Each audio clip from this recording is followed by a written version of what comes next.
Hello students, welcome to our YouTube channel. तो कैसे हो आप सब। तो आज हम करेंगे क्लास 10th का ह्यूमन आई का जो चैप्टर है उसे हम वन शॉट में आज कवर करेंगे। और वन शॉट का मतलब ये नहीं कि हम इसमें बहुत जल्दी जल्दी भागेंगे, करेंगे हम डिटेल में, बट इसको हम एक ही लेक्चर वीडियो में पूरा चैप्टर को कवर करेंगे। तो चलिए स्टार्ट करते हैं अपना लेक्चर। तो चलिए स्टार्ट करते हैं अपना चैप्टर। तो टॉपिक जो हमारा है सबसे पहला है ह्यूमन आई। जैसा कि हमें पता है कि ह्यूमन आई जो है हमारा बहुत ही ज्यादा सेंसिटिव और डेलिकेट एक सेंस ऑर्गन है, जिसका काम क्या करना है, ऑब्जेक्ट्स को देखना है ना। लेकिन क्या देखने के लिए सिर्फ हमें ह्यूमन आई की जरूरत पड़ती है? नहीं। तो ह्यूमन आई तो सेंस ऑर्गन है जिसका काम सेंस करना है, साथ साथ हमें जरूरत पड़ती है लाइट की। जब लाइट किसी ऑब्जेक्ट पे पड़ती है और उससे टकराने के बाद, इट मीन्स आफ्टर रिफ्लेक्शन, जब वो हमारी आंखों में एंटर करती है, उसी रीजन की वजह से हमें क्या करता है, कोई भी ऑब्जेक्ट दिखाई देता है, अदरवाइज हमें ऑब्जेक्ट दिखाई नहीं देगा। इसको ऐसे समझ सकते हैं कि अगर हम किसी डार्क रूम में जाते हैं, एक रूम में जाके इसको डोर बंद कर देते हैं, सारी लाइट्स ऑफ कर देते हैं, तो क्या हम उधर इजीली किसी भी ऑब्जेक्ट को इजीली ढूंढ पाएंगे? तो आंसर आएगा अपना नो, बिकॉज क्योंकि वहां पे ढूंढने के लिए क्या नहीं है, लाइट नहीं है। जब तक लाइट नहीं होगी और लाइट रिफ्लेक्ट होकर आईज में एंटर नहीं करती, तब तक हमें कोई भी ऑब्जेक्ट दिखाई नहीं देता, राइट। तो ह्यूमन आइज क्या हो गया हमारा, एक सेंसिटिव सेंस ऑर्गन है जिसका काम क्या करना होता है कि ये लाइट को यूज करता है ना, जिसकी हेल्प से क्या करते हैं, लाइट को यूज करके ऑब्जेक्ट्स या हमारे वर्ल्ड में हमारे चारों तरफ जो भी ऑब्जेक्ट्स हैं हम उसको देख पा रहे हैं, ठीक है। अब ह्यूमन आई जो है बिल्कुल कैमरे की तरह वर्क करती है। कैमरे की तरह मतलब कैमरा क्या करता है, किसी की भी ऑब्जेक्ट को कैप्चर करता है, किसी ऑब्जेक्ट की इमेज को कैप्चर करता है, देन कैप्चर करने के बाद उसे स्क्रीन पर दिखाता है। जैसे मैं अभी बोल रहा हूँ तो ये कैमरा रिकॉर्ड कर रहा है और आपको दिखाई दे रहा है, ठीक है। तो इसका काम हो गया इमेज कैप्चर करना और इस इमेज को एक लाइट सेंसिटिव स्क्रीन पर दिखाना। अब ह्यूमन आई के अंदर जो लाइट सेंसिटिव स्क्रीन है उसे हम कहते हैं रेटिना। रेटिना वो जगह है जहाँ पे इमेज बनती है किसी भी ऑब्जेक्ट की। तो ये तो हो गया ह्यूमन आई का इंट्रो, क्लियर। अब है ह्यूमन आई के कुछ एसेंशियल पार्ट्स। कौन कौन से पार्ट्स होते हैं ह्यूमन आई में जो हमें पढ़ने हैं, जो हमारे सिलेबस में है। तो अगर बात करें तो सबसे पहले ये जो शेप दिख रही है आपको यहाँ पे, यहाँ से देखने में तो बुक के अंदर तो ये सर्कुलर लग रही है, बट ये एक स्फेरिकल शेप है।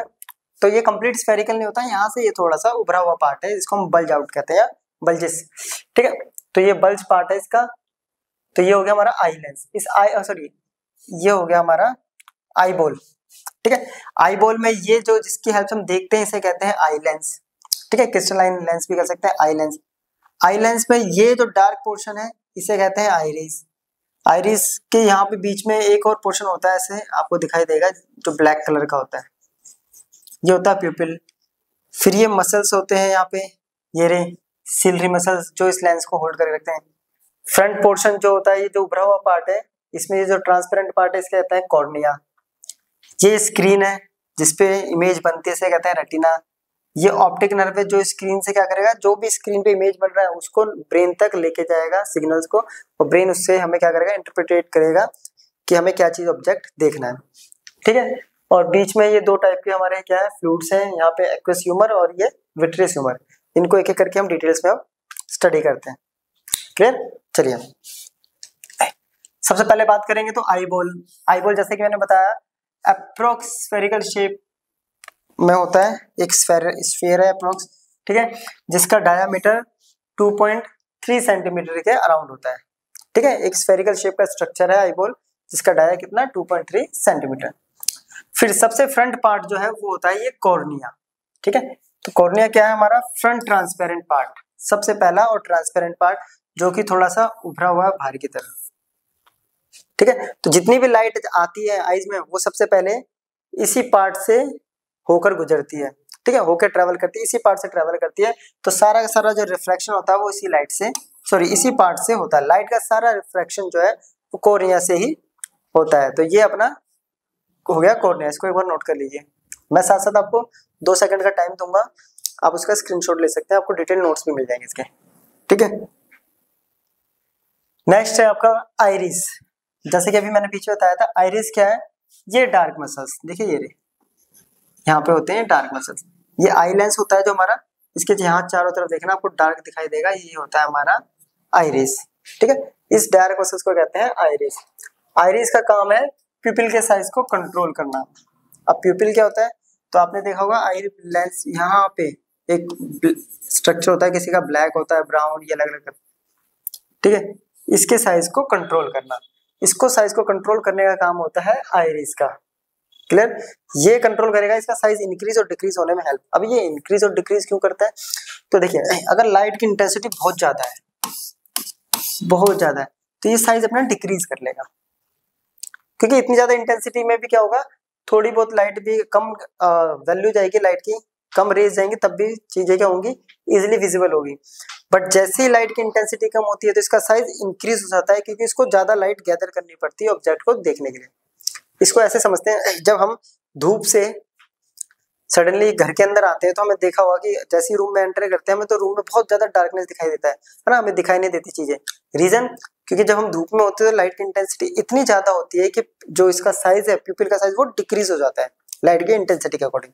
फिर जैसे ही हम सडनली रूम के अंदर आते हैं, अब प्यूपिल का साइज तो है कम और रूम के अंदर है इंटेंसिटी लाइट की कम, अब लाइट चाहिए उसको ज्यादा, तो उसको ज्यादा गैदर करने के लिए क्या करता है, धीरे धीरे अपने साइज को इंक्रीज करता है। और साइज कौन इंक्रीज करने में हेल्प करता है? तो आइरिस जो है हमारा, वो हेल्प करता है इसके साइज को इंक्रीज करने में। क्लियर? चलिए इसको भी कर लीजिए। अब है हमारा आई लेंस, ठीक है, ये है हमारा आई लेंस, ये वाला पोर्शन दिख रहा है जरा, तो ये है आई लेंस। अब ये जो होता है ये कॉन्वेक्स लेंस होता है और ये फ्लेक्सिबल जेली का बना होता है, ठीक है। फ्लेक्सिबल जेली लाइक स्ट्रक्चर होता है इसका, मतलब जेली लाइक मतलब बहुत फ्लेक्सिबल होता है। ये वैसा लेंस नहीं है जैसे कि माइंड में आ जाएगा ग्लास जैसा, नहीं है, बहुत फ्लेक्सिबल लेंस है, ठीक है। और इसको होल्ड किया हुआ है सिलरी मसल्स में। सिलरी मसल्स क्या करती है, इसको होल्ड करके रखिए, पकड़ने के लिए कुछ तो होना चाहिए, तो सिलरी मसल्स ने इसको अपने साथ होल्ड किया हुआ है। नेक्स्ट आता है हमारा रेटिना। रेटिना क्या है? जैसे कि बताया था, लाइट सेंसिटिव स्क्रीन, ठीक है, जिसके ऊपर किसी भी ऑब्जेक्ट की इमेज फॉर्म्ड होती है ना। और ये कहाँ पे होता है? आई लेंस के पीछे होता है, बैक पार्ट पे, आई लेंस के पीछे और आईबॉल के बैक पार्ट पर, आई लेंस के पीछे और आईबॉल के बैक पार्ट पे। अभी बताया था मैंने, ये डेलिकेट मेम्ब्रेन होता है जिसके पास बहुत सारे लाइट सेंसिटिव सेल्स है, ठीक है। एक लाइट सेंसिटिव सेल्स होते हैं इसके पास बहुत सारे, ठीक है। अब वो सेल्स जो होते हैं दो टाइप्स के होते हैं। अब लाइट सेंसिटिव से क्या मतलब है? हम तो दो चीजें, हमें ऑब्जेक्ट में दो ही चीजें दिखती हैं, या तो ब्राइटनेस दिख रही होती है या उनके कलर्स दिख रहे होते हैं, है ना, और शेप साइज तो वही उसी के अंदर आ गया, ठीक है। अब दो टाइप के सेल्स होते हैं, एक होता है रोड टाइप, दूसरा होता है कोन टाइप। अब रोड टाइप जो सेल्स होते हैं वो लाइट की इंटेंसिटी के अकॉर्डिंग रिस्पॉन्ड करते हैं, जैसे कि मुर्गे के पास जो रोड टाइप सेल्स होते हैं काफी ज्यादा सेंसिटिव होते हैं। तो क्या होता है, उसको सुबह होते ही पता चल जाता है कि मॉर्निंग, मतलब बहुत लाइट आएगी भी नहीं, जब सूरज दिखाई भी नहीं दे रहा होगा तब भी वो क्या कर देता है, वो कुड़कू बोल देता है। इट मींस उसके जो सेंसिटिव सेल्स हैं ये रोड टाइप, वो इतने सेंसिटिव है कि लाइट अगर सूरज की थोड़ी सी भी किरण कहीं निकली है तो उसको डिटेक्ट करके वो बता देता है कि मॉर्निंग हो चुकी है, चलिए उठ जाइए। दूसरी तरफ है कोन टाइप, ये कलर के साथ रिस्पॉन्ड करते हैं, ठीक है, कलर्स के साथ। तो ये जनरली उसके पास काफी ज्यादा सेंसिटिव होते हैं, अपनी जो होती है बी, हनी बी, इसी वजह से वो फ्लावर्स पे आराम से फ्लावर्स की तरफ अट्रैक्ट होकर फ्लावर्स पे अपना जो भी फ्लावर सेलेक्ट करना होता है उसको इजीली सेलेक्ट कर पाती है, ठीक है। दो टाइप के सेल हो गए, road type light sensitive sales हो गए, कोन टाइप कलर सेंसिटिव सेल्स हो गए। चलिए अब आता है हमारा ऑप्टिक नर्व। जैसा कि मैंने ये बताया, ऑप्टिक नर्व क्या है, एक नर्व है लाइट सेंसिटिव सेल, ठीक है। जैसे एक्टिवेट होंगे यहाँ पे, मींस इमेज बनी है, यहाँ मान लेते हैं यहाँ कोई इमेज बनी ऑब्जेक्ट की, तो लाइट सेंसिटिव सेल जैसे ही एक्टिवेट होते हैं तो वो सिग्नल जनरेट करेगा ये ऑप्टिक नर्व, और वो जो जनरेट सिग्नल है उनको इलेक्ट्रिकल सिग्नल में कन्वर्ट करके कहाँ भेजेगा, ब्रेन के पास। तो ऑप्टिक नर्व का काम क्या है, पैसेज देना और उनको कन्वर्ट करके, ठीक है, ब्रेन के पास भेजेगा, ब्रेन उसको इंटरप्रेट्स करेगा, इंटरप्रेट्स के बाद क्या करेगा, सिग्नल को वापस हमें भेजेगा, और उसी सिग्नल्स की वजह से ही हमें ऑब्जेक्ट क्या है, यानी इन्फॉर्मेशन आ रही है हमारे पास कि हमें क्या चीज देखना है, क्या ऑब्जेक्ट बनना था। कि मैं सामने कोई ऑब्जेक्ट देख रहा हूँ, लाइक मैं चेयर देख रहा हूँ तो मुझे वो चेयर दिखनी चाहिए, मैं सामने आपको देख रहा हूँ तो उसकी इमेज मेरे आईज में बनेगी, तो ब्रेन इतनी जल्दी स्पीड में ये इस चीज को कन्वर्ट करके बताएगा कि आपको एक ह्यूमन को देखना है, ठीक है। तो जो इमेज बनी है वो एक ह्यूमन की है, तो आपको ऐसा दिखना चाहिए, तो इसका काम हो गया सिग्नल्स को ट्रांसफर करना, ठीक है। फिर आता है आईलिड। अब आईलिड देखिए, आईलिड होता है ये पोर्शन, ये वाला पोर्शन, जिसका काम क्या है, शटर, जैसे कैमरे में शटर होता है ना, बंद करने के लिए लेंस को, वैसे ही हमारे आईज को प्रोटेक्ट करने का काम है इसका, तो शटर की तरह एक्ट करती है। ठीक है, करिए इसको नोट।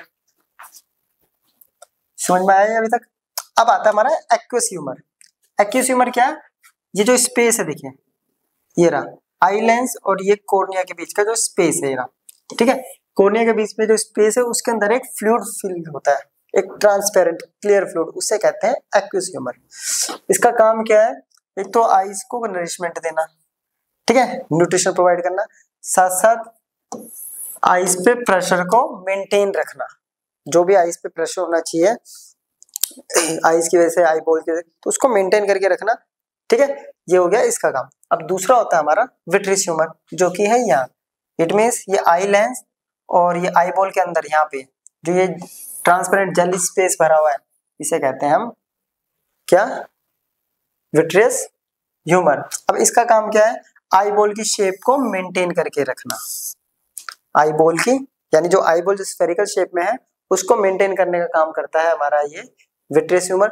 और दूसरा एक और काम करता है, ये रेटिना को सपोर्ट करता है, ताकि रेटिना जो है इसके बैक साइड में अटैच रहे, इसको सपोर्ट करना और आई बॉल की शेप, स्फेरिकल शेप को मेंटेन करने का काम करता है हमारा विट्रियस ह्यूमर।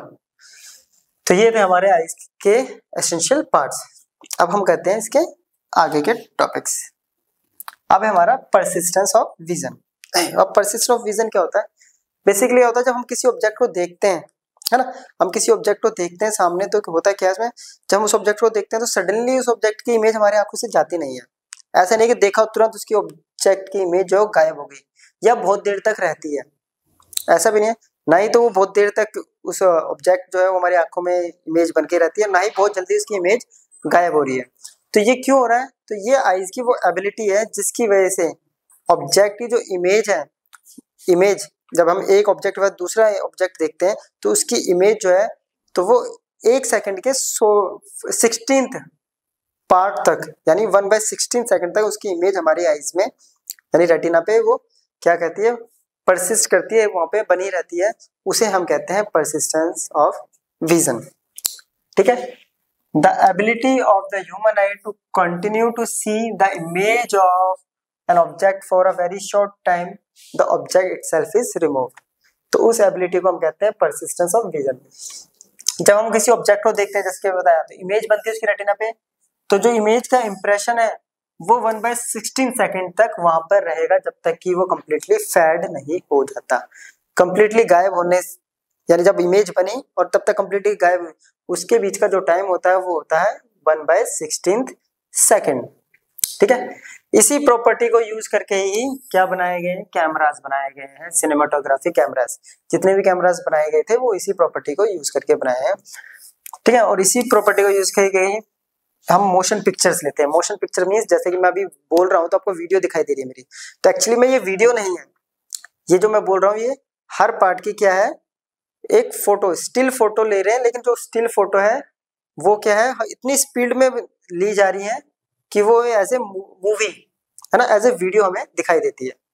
ठीक है, तो the sequence of still picture taken by movie camera is projected on screen. अब स्क्रीन पे देखिए किस रेट से ये ले, जो कैमरा है हमारा किस रेट से स्टिल फोटोग्राफी लेगा कि वो एक वीडियो दिखाई देगी। तो उसके लिए कम से कम 24 या उससे ज्यादा इमेज 1 सेकंड में क्लिक करना चाहिए कोई भी कैमरा। कोई भी कैमरा अगर 1 सेकंड में 24 या उससे ज्यादा इमेज क्लिक करता है तो वो वीडियोस बन जाती है, वो क्या करते हैं, वीडियो क्रिएट हो जाता है। इसको देखिए अपने बचपन में क्या होगा मैं बताता हूँ। एक नोटबुक लीजिए, उसके साइड जो पेपर्स होते हैं, पेजेस होते हैं, उसके साइड पे पिक्चर बनाई है, अलग अलग पिक्चर बनाई है। एक पिक्चर में मान लीजिए आपने ऐसे रखा हुआ, दूसरे में ऐसे ऐसे ऐसे ऐसे ऐसे ऐसे ऐसे करके। ठीक है, अब उस पेजेस को जब हम ऐसे पकड़ के ऐसे करेंगे, छोड़ेंगे, तो हमें दिखाई देता ना कि वो जो हमने ड्राइंग बनाई है वो ऐसे मूव कर रही होगी अपने हाथ। तो वो कैसे कर रही है? क्योंकि हम क्या कर रहे हैं, स्पीड में उसको मूव करा रहे हैं। तो वहां पे जो इमेज बन रही है वो 24 इमेज है उससे ज्यादा बन रही है, तो हमें ऐसा लगता है कि वो वीडियो बना दिया हमने उससे। ठीक है, तो उसी का यूज करके, यानी परसिस्टेंस ऑफ विजन का यूज करके ही सिनेमेटोग्राफी वर्क करता है। चलिए अब आता है नियर पॉइंट और फार पॉइंट। अब नियर पॉइंट क्या होता है? आईज का वो सबसे नियर पॉइंट मतलब होता है कि आईज जो है कितने डिस्टेंस है इतने डिस्टेंस पे, इतने डिस्टेंस पे, इतने डिस्टेंस पे, इतने डिस्टेंस पे, किस डिस्टेंस पे आइस जो है वो कंफर्टेबली रिलैक्स बिना आइस पे स्ट्रेन डले हम ऑब्जेक्ट को देख सकते हैं, उस डिस्टेंस को हम कहते हैं नियर पॉइंट और least distance. The minimum distance eight which an object can be seen clearly by the I without strain. तो जैसा कि हमें पता है वो लीस्ट डिस्टेंस कहलाता है हमारा 25 सेंटीमीटर। तो किसी भी ह्यूमन आई के लिए जो लीस्ट डिस्टेंस है वो है 25 सेंटीमीटर। अब आता है फार पॉइंट। फार पॉइंट कौन सा होता है? वो डिस्टेंस सबसे दूर वाला, अभी था पहले पास वाला, अब दूर, कितना दूर हम आई से देख सकते हैं, तो हम इसको कैलकुलेट नहीं कर सकते। तो जितना दूर हम आई से देख सकते हैं वो भी बिना स्ट्रेन डाले, उसे कहते हैं हम फार पॉइंट, और वो होता है हमारा नॉर्मल एडल्ट आई के लिए इन्फिनिटी। तो ह्यूमन आई की रेंज कहां से कहां तक हो गई है? 25 सेंटीमीटर से इन्फिनिटी। तो ये है ह्यूमन आई की range of vision, 25 centimetre to infinity. तो ह्यूमन आई जो है सबसे कम 25 सेंटीमीटर और सबसे ज्यादा इन्फिनिटी, इन दोनों के बीच की ये क्या है हमारी ह्यूमन आई की रेंज। क्लियर? और इसी रेंज की वजह से, इसी रेंज में ही अगर कुछ गड़बड़ी आती है तो डिफेक्ट्स ऑफ विजन बन जाते हैं। ठीक है, इसी रेंज में अगर कोई भी प्रॉब्लम आती है तो डिफेक्ट्स ऑफ विजन हो जाता है। अब आता है हमारा नेक्स्ट टॉपिक है पावर ऑफ अकोमोडेशन। अब पावर ऑफ अकोमोडेशन क्या होता है? देखिए, जो हमारा आई लेंस है मैंने बताया था वो एक फ्लेक्सिबल जेली लाइक मटेरियल का बना हुआ है। फ्लेक्सिबल है तो वो स्ट्रेच भी होता है और कंप्रेस भी होता है। ठीक है, वो फ्लेक्स हम नहीं करते हैं उसको, वो ऑटोमेटिकली हमारी आईज करती है ऑब्जेक्ट के डिस्टेंस के अकॉर्डिंग। ठीक है, वो स्ट्रेच होगा और कंप्रेस होगा। जब वो स्ट्रेच होगा तो क्या होगा? लेंस का साइज इंक्रीज होगा। अब इंक्रीज कहां से होगा? मटेरियल तो वही है, तो उसका जो लेंस है वो थिन हो जाता है। और जब वो कंप्रेस होता है तो लेंस का जो वो मोटा हो जाता है, यानी कर्वेचर बढ़ गया, खींचा तो कर्वेचर कम हो गया। तो यही होता है हमारा पावर ऑफ अकोमोडेशन। अब कर्वेचर इंक्रीज होगा या डिक्रीज होगा तो दोनों ही केसेस में फोकल लेंथ भी चेंज होगी, है ना। तो ऑब्जेक्ट के डिस्टेंस के अकॉर्डिंग आईज क्या करती है कि फोकल लेंथ जो होती है लेंस की वो चेंज होती है। तो उस एबिलिटी या उस प्रॉपर्टी को हम कहते हैं power of accommodation. Eye lens की वो एबिलिटी जिसकी वजह से फोकल लेंथ बार बार चेंज हो रही है, वही कहलाती है हमारी power of accommodation. The ability of the eye lens to adjust its focal length is called power of accommodation. अब ये पावर ऑफ अकोमोडेशन चेंज किस वजह से होती है, या ये कह सकते हैं लेंस जो इंक्रीज और डिक्रीज हो रहा है, जो उसका साइज है या फोकल लेंथ कौन कर रहा है। अब लेंस को देखिए, लेंस वाले डायग्राम में जाइए, लेंस को किसने होल्ड किया हुआ था? सीलरी मसल्स ने। तो ये काम भी कौन करेगा? Ciliary muscles. तो सीलरी मसल्स की हेल्प से फोकल लेंथ चेंज होती है। ठीक है, अब जब फोकल लेंथ इंक्रीज होती है तो सीलरी मसल्स क्या होता है? रिलैक्स हो जाता है। अगर सीलरी मसल्स रिलैक्स है तो it means focal length increase, और फोकल लेंथ इंक्रीज का मतलब है कि लेंस का साइज बड़ा होगा, और बढ़ने का मतलब है कि लेंस कैसा हो गया है? थिन। अभी बताया था मैंने, स्ट्रेच करेंगे तो लेंस थिन। ठीक है, अब जब क्या होगा? फोकल लेंथ डिक्रीज करनी है तो सीलरी मसल्स क्या करती है? वो कॉन्ट्रैक्ट कर देती है लेंस को, जिसकी वजह से लेंस हो जाता है थिक और फोकल लेंथ हो जाएगी डिक्रीज। फोकल लेंथ डिक्रीज करनी है तो लेंस का साइज थोड़ा सा डिक्रीज करना पड़ेगा, और डिक्रीज का मतलब होता है कंप्रेस करना, है ना। उसको कर दिया हमने कंप्रेस, थोड़ा सा कॉन्ट्रैक्ट कर दिया, कॉन्ट्रैक्ट हो गया, फोकल लेंथ डिक्रीज होगी, लेंस थिक हो गया। ठीक है, एक्सपेंड कर दिया, और एक्सपेंड कब होगा? जब सीलरी मसल रिलैक्स होगा। तो फोकल लेंथ क्या होगी? इंक्रीज हो जाएगी, और लेंथ की जो थिकनेस है वो बढ़ जाएगी, कम हो जाएगी, सॉरी। चलिए नोट कर लीजिए। अब हम पढ़ेंगे डिफेक्ट्स ऑफ विजन। विजन के क्या क्या डिफेक्ट्स होते हैं। ठीक है, और डिफेक्ट्स मैंने भी बताया था, रेंज क्या है डिफेक्ट्स, यानी 25 सेंटीमीटर से इन्फिनिटी में जो भी गड़बड़ होती है उसके अकॉर्डिंग हमारी क्या हो जाती है? डिफेक्ट्स आ जाते हैं। तो अपना जो पहला डिफेक्टिव विजन का वो है मायोपिया। अब मायोपिया में होता क्या है पहले समझते हैं। जैसे मैं हूँ, अभी मैं पढ़ा रहा हूँ, तो आप लोग अपने मोबाइल फोन्स या लैपटॉप पे आप देख रहे हो तो मुझे इसलिए देख पा रहे हो। ठीक है, अगर उसी लैपटॉप या मोबाइल को दूर रख देते हैं और किसी ऑब्जेक्ट को दिख नहीं रहा, मतलब पर्सन देख नहीं पा रहा, तो ऐसे डिफेक्ट को कहते हैं मायोपिया। मायोपिया में होता है क्या कि जो पर्सन है वो पास की चीजें तो आराम से देख पा रहा है, जो ऑब्जेक्ट सामने रखा है डिस्टेंस कम डिस्टेंस पे रखा है उसको तो इजीली देख पा रहा है, बट जैसे ही ऑब्जेक्ट का डिस्टेंस बढ़ा देते हैं या ऑब्जेक्ट डिस्टेंस पे होता है तो उसको दिखाई नहीं देता। तो ऐसे डिफेक्ट्स को हम बोलते हैं मायोपिया। ठीक है, एक ऐसा डिफेक्ट जिसमें पर्सन नियर बाय ऑब्जेक्ट तो देख पा रहा है, बट जो डिस्टेंस ऑब्जेक्ट है वो उसको क्लियरली नहीं देख पा रहा है। ठीक है, ऐसे केसेस में क्या होता है, जो इमेज होती है डिस्टेंस ऑब्जेक्ट की वो रेटिना की क्या होती है, सामने बनती है। इसी वजह से देखिए ये आ रही है इन्फिनिटी से, तो ये कहीं ना रेटिना से पहले क्या होती है, कन्वर्स हो जा रही है रेज, सारी रेज रेटिना से पहले जब कन्वर्स होती है तो क्या होती है, इमेज जो है रेटिना से पहले बन रही है, तो मायोपिया में ये केस होता है।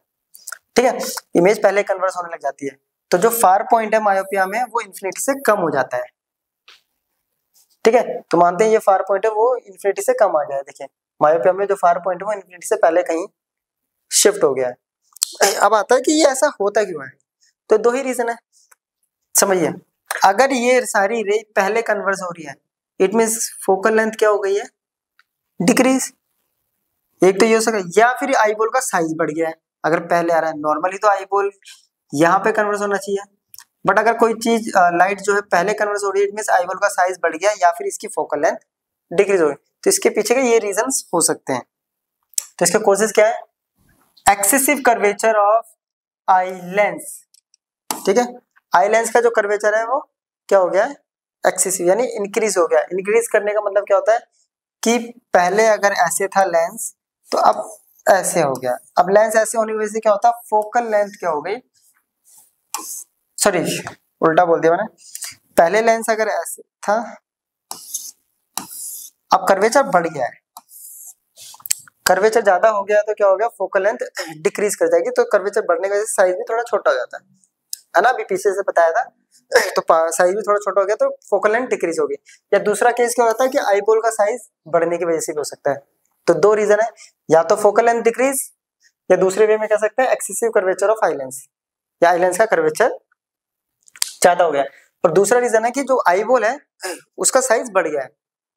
तो उन्हीं दो केसेस में क्या होगी, जो रे है, जो पैरेलल रे गई थी वो पहले कन्वर्स हो जाती है रेटिना से। ठीक है,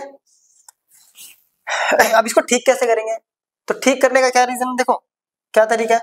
अपने को ये जो लाइट है जो पहले कन्वर्स हो रही है इसको यहाँ तक पहुंचाना है।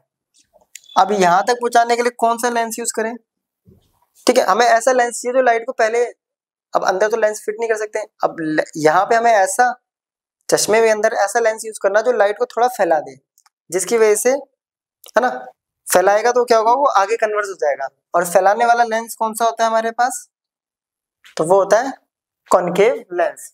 अब क्या होता है, जब हम किसी डॉक्टर आई स्पेशलिस्ट के पास जाएंगे तो मशीन से चेक करता है ना, मशीन में देखने को बोलता है, तो फिर वो देखेगा कि कितने पावर, मशीन जो है कैलकुलेट करके बताएगी कि इतने डिस्टेंस के बाद उसको दिख नहीं रहा, तो उसके अकॉर्डिंग वो एक नंबर आपको प्रिस्क्राइब करेगा। फिर आप चश्मे की दुकान पे जाएंगे, उसको बनवाएंगे। जो जो नंबर प्रिस्क्राइब करता है या तो वो पावर का होता है या फिर फोकल लेंथ, उससे ये पता चल जाता है कि इस पर्टिकुलर पावर का इसको लेंस यूज करना है। ठीक है, और वो इतने ही पावर का कॉनकेव लेंस क्या है, वो बिल्कुल सही पोजीशन पे है, इट मींस इस रेटिना पे कन्वर्स कर देगा लाइट रेज को। और जब रेटिना पे अगर लाइट रेज कन्वर्स हो जाती है तो ऑब्जेक्ट की इमेज हमें क्लियरली दिखाई देने वाली है। तो उसका काम होता है सिर्फ आगे कन्वर्स करना। ठीक है, तो कैसा लेंस यूज करेंगे हम, सुटेबल पावर का एक कॉनकेव लेंस। चलिए अब नेक्स्ट है अपना सेकंड डिफेक्ट, अपना हाइपरमेट्रोपिया, या इसको कहते हैं हम लॉन्ग साइटनेस। ठीक है, उसको कहते हैं शॉर्ट साइटनेस, इसको कहते हैं लॉन्ग साइटनेस। ठीक है, अब हाइपरमेट्रोपिया में होता है क्या है, एक जो पर्सन है वो नियर बाय ऑब्जेक्ट नहीं देख पा रहा है। उसमें क्या हो रहा था, पर्सन जो है वो जो दूर के डिस्टेंस पे रखी हुई ऑब्जेक्ट्स हैं उनको नहीं देख पा रहा है, और लेकिन इसके अंदर पर्सन क्या है, दूर के ऑब्जेक्ट्स को तो देख पा रहा है बट पास वाला ही ऑब्जेक्ट नहीं दिखाई दे रहा है। तो ऐसे डिफेक्ट्स को हम बोलते हैं हाइपरमेट्रोपिया। ठीक है, तो इसके अंदर क्या होता है, एक पर्सन जो है वो डिस्टेंस ऑब्जेक्ट तो क्लियरली देख सकता है, बट जो ऑब्जेक्ट्स पास में रखे हैं, पास में नियर बाय ऑब्जेक्ट्स वो देख नहीं पा रहा है। ठीक है, इस केस में क्या होता है, जो नियर पॉइंट होता है पर्सन का वो 25 सेंटीमीटर से पीछे शिफ्ट हो जाता है। उस केस में इन्फिनिटी आगे आ जाता है, इसके अंदर नियर पॉइंट।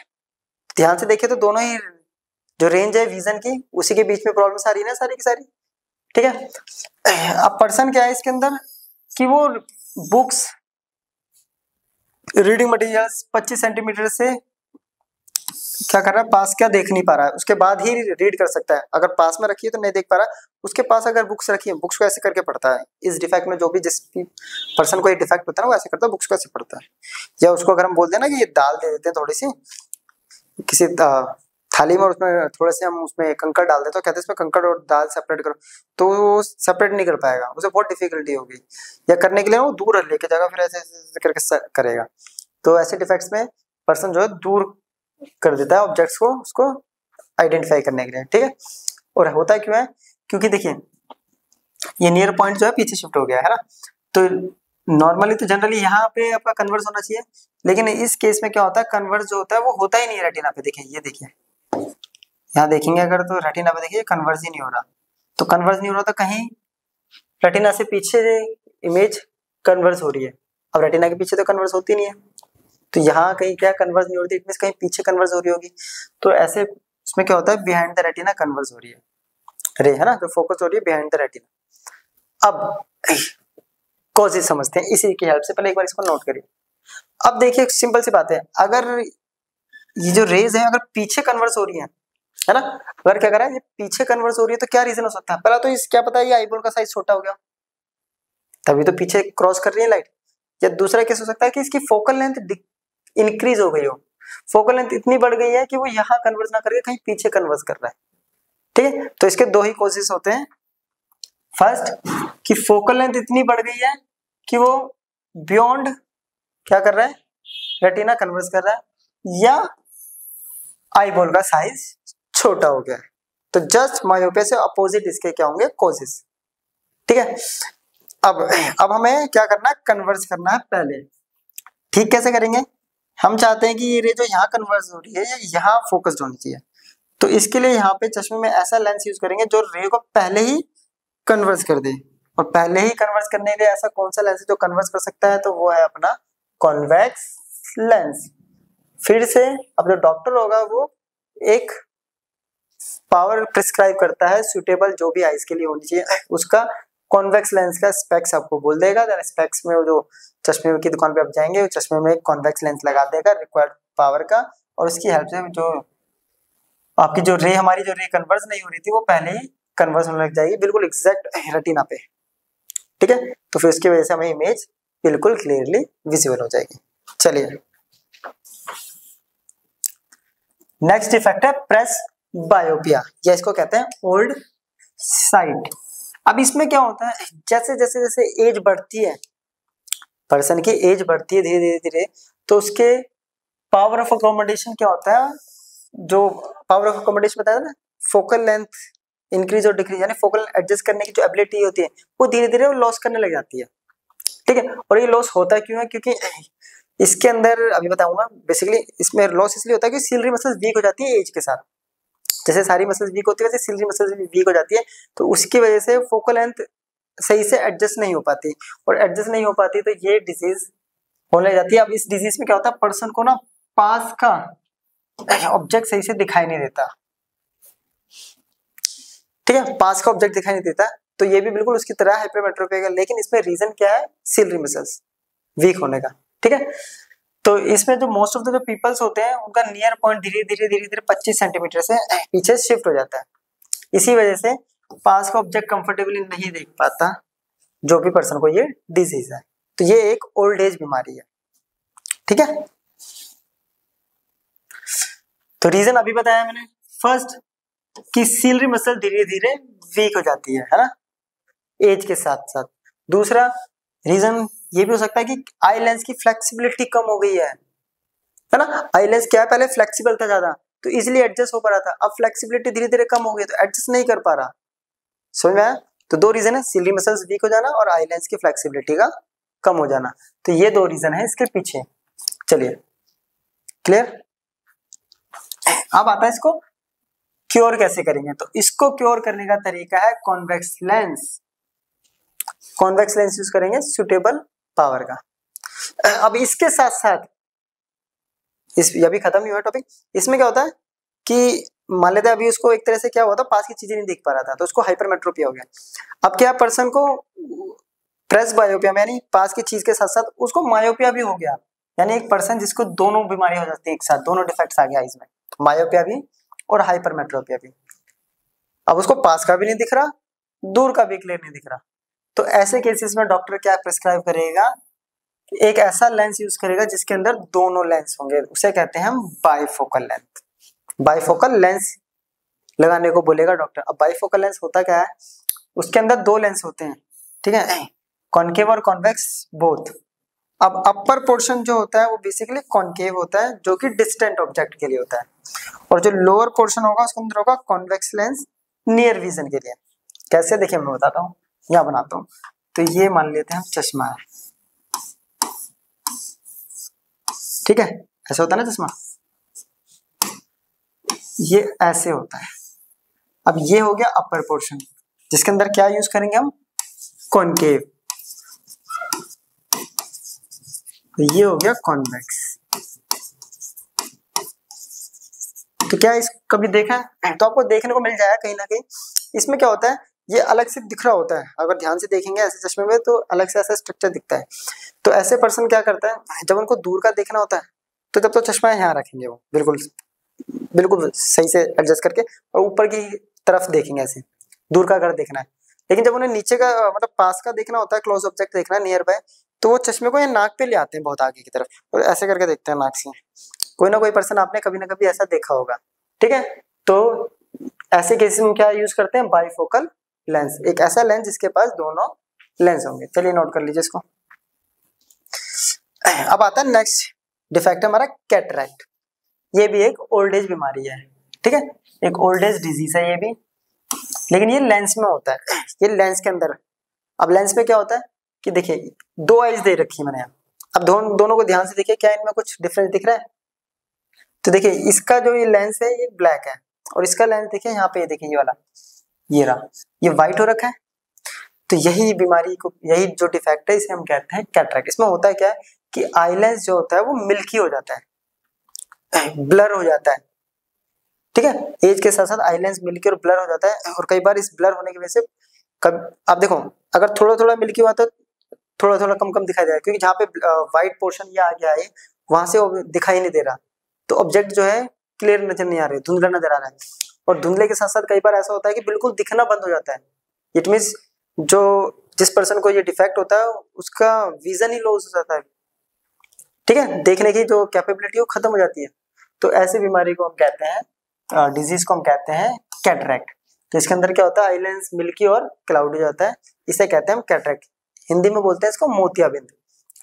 ये सुना होगा कभी दादी नानी किसी न किसी का ऑपरेशन, या कभी आपने किसी एज पर्सन को देखा होगा, वो आंखों में काला चश्मा लगाता है और बहुत डार्क चश्मा लगा रखा होगा, वो भी चारों तरफ से कवर होगा, जिसको हम बोलते हैं वेल्डिंग वाला चश्मा, उस टाइप से लगाता है। वो कवर करने का मेन रीजन क्या होता है, क्योंकि इसको जो ट्रीट करने का एक ही तरीका इसकी सर्जरी होती है। तो आफ्टर सर्जरी कुछ टाइम के लिए तो जो होती है बैंडेज कर देता है आंखों में, फिर जब वो बैंडेज खुल जाती है तो जो सनलाइट है वो डायरेक्ट एंटर नहीं करनी चाहिए, तो उसके लिए ही वो चश्मा बोला जाता है, जिससे कि लाइट सारी की सारी रुक जाती है, और डार्क ब्लैक इसीलिए बोला जाता है, ठीक है। तो इसका करेक्शन यानी क्योर कैसे करेंगे, तो एक ही रीजन है, अभी मैंने बताया था, कई बार पार्शियल दिखता है ऑब्जेक्ट को। कभी कभी क्या होता है कि जो पर्सन है वो पार्शियली देख पा रहा, और कई बार उस पर्सन की पूरी विजन ही लॉस हो जाती है, ठीक है। तो इसको रिस्टोर करने का एक ही तरीका है कैटरैक्ट को, कि सर्जरी। मैंने बताया भी सर्जरी, ऑपरेशन। सर्जरी में क्या करते हैं, आई लेंस रिमूव करते हैं और उसको रिप्लेस कर देते हैं सुटेबल फोकल लेंथ का, ठीक है। आई लेंस निकाला जाता है, उसमें दूसरा आई लेंस डाला जाता है सुटेबल फोकल लेंथ का, देन ये प्रॉब्लम खत्म। नेक्स्ट डिफेक्ट है अपने पास एस्टिग्मेटिज्म, ठीक है। अब एस्टिग्मेटिज्म क्या होता है, ये वो विजन है डिफेक्ट का जिसके अंदर जिस भी पर्सन को ये होता है, तो देखिए मैंने यहाँ पे ना दो टाइप की रे लाइंस बनाई है, वर्टिकल और हॉरिजॉन्टल। तो इस जिस भी पर्सन को ये डिफेक्ट होता है उसको क्या प्रॉब्लम होती है, वो एक टाइम पे वर्टिकल और हॉरिजॉन्टल लाइंस को सेपरेट नहीं कर पा रहा है, ये दोनों को एक साथ देख नहीं पा रहा सेम क्लियरिटी के साथ, तो उस डिफेक्ट को हम कहते हैं एस्टिग्मेटिज्म। ये देखिए यहाँ देखिए क्लियर है, यहाँ देखिए थोड़े से कर्व्स आ गए हैं, तो ऐसे डिफेक्ट्स में क्लियरली नहीं देख पा रहा है वो हॉरिजॉन्टल और वर्टिकल को सेम टाइम पे, ठीक है। साइमल्टेनियसली क्या कहता है, हॉरिजॉन्टल और वर्टिकल लाइंस को क्लियरिटी के साथ नहीं देख पाता। अब ये जो डिफेक्ट है वो मायोपिया और हाइपरमेट्रोपिया दोनों में से किसी के साथ भी हो सकता है। ठीक है, अब इस डिजीज को ठीक करने के लिए क्या करते हैं हम, सिलेंड्रिकल लेंस यूज करेंगे। क्या करेंगे, सिलेंड्रिकल लेंस, इस टाइप का लेंस होता है, सिलेंड्रिकल लेंस यूज किया जाता है। और कॉजेज क्या है इसमें, क्योंकि इसके अंदर क्या होता है, कॉर्निया जो होता है वो अपनी शेप खो देता है धीरे धीरे। कॉर्निया क्या होता है, अभी बताया था, स्फेरिकल शेप का होता है।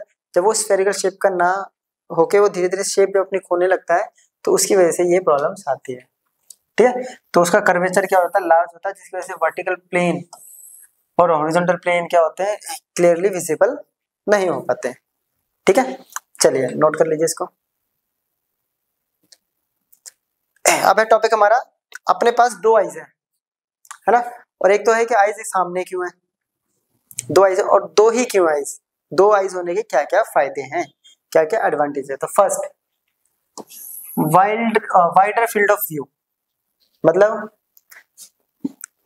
एक आई जो होती है समझते हैं 150 डिग्री तक ही देख सकती है, जबकि दो आई की हेल्प से हम 180 डिग्री व्यू मिलता है हमें।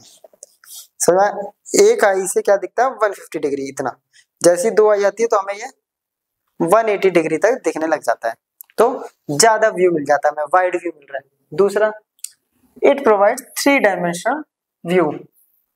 ठीक है, ये हो गया। अब दूसरा, एक आई से हमें क्या दिखाई देता है, ऑब्जेक्ट 2 डायमेंशन, 2 डायमेंशन मतलब फ्लैट ऑब्जेक्ट दिखाई देता है। अगर एक आई होती तो ऑब्जेक्ट्स हमें फ्लैट दिखाई देते हैं, जैसे दो ऑब्जेक्ट्स हैं तो हमें 3D व्यू आने लग गए। ठीक है, 3D समझ रहे हो, उसकी हाइट, थिकनेस, ठीक है, वाइडनेस, सब हमें क्लियरली विजिबल हो रहा है। और तीसरा है, it enhance the ability to perceive faint object and navigate the environment more effectively. क्या होता है, दो आईज की वजह से हमें ऑब्जेक्ट जो है क्लियरली दिखाई दे रहे हैं, हॉरिजॉन्टल चीजें अलग दिख रही है हमें, वर्टिकल अलग दिख रही है, साइज अलग दिख रहा है। ठीक है, तो दो आई का ये फायदा है, ऑब्जेक्ट जो है क्लियरली नजर आ रहा है, उसके कलर्स क्लियरली नजर आ रहे हैं, साइज क्लियरली नजर आ रहा है। ठीक है, तो ये हो गए दो आईज के एडवांटेजेस। अब नेक्स्ट टॉपिक अपना, refraction of light by prism. ठीक है, लाइट का रिफ्रैक्शन, जैसे ग्लास का, हमने ग्लास से क्या करा था, लाइट का रिफ्रैक्ट कराया था, वैसे हम प्रिज्म से ग्लास का, प्रिज्म से क्या करेंगे, हम लाइट को रिफ्रैक्ट करेंगे, और यहाँ पे जो प्रिज्म है वो हम ग्लास का यूज करेंगे। अब आता है प्रिज्म होता क्या है। प्रिज्म बेसिकली देखिए मैंने यहाँ पे 3D स्ट्रक्चर लिया, प्रिज्म में होता क्या है, इसके अंदर 3 रेक्टेंगुलर सरफेस होते हैं, जो लेटरल सरफेस होंगे साइड वाले वो रेक्टेंगल होंगे ऐसे, एक ऐसे, और आगे और पीछे वाले होते हैं ट्रायंगुलर सरफेस। यानी एक 3D स्ट्रक्चर है जिसमें आगे और पीछे का जो फेस है वो है ट्रायंगल, और बाकी सबको कवर किया हुआ है किससे, लेटरल सरफेसेस को रेक्टेंगल से। वो बनाता है हमारा 3D, और वो बनाता है हमारा क्या, एक ग्लास प्रिज्म। ठीक है, ये तो हो गया प्रिज्म। ये आपने अपने फिजिक्स लैब में बहुत देखा होगा, कॉमन है, बहुत छोटा सा आपके इतने साइज के अपने देखे होंगे। अब आता है इसमें रिफ्लेक्शन होता क्या है, होता कैसे। ठीक है, तो इसको हम समझेंगे डिटेल से और क्या क्या होता है। तो ये है अपना प्रिज्म का फ्रंट व्यू, हम देखें जो ट्रायंगल वाला है। ठीक है, तो यहां हम ले लेते हैं एक रे, ये है अपने पास रे। ठीक है, ये है इंसिडेंट रे।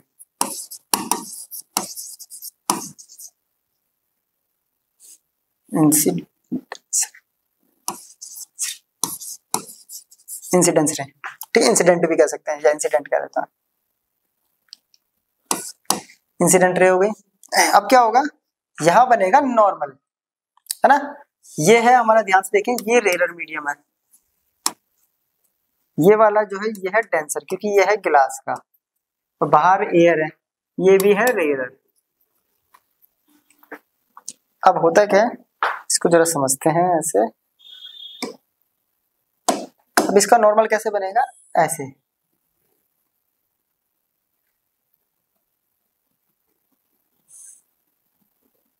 ठीक है, ये बन गया नॉर्मल। क्या ये,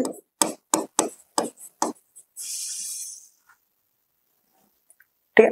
अब इसकी जो, देखिए नॉर्मली अगर ये लाइट होती है, ये ऐसे जाती है,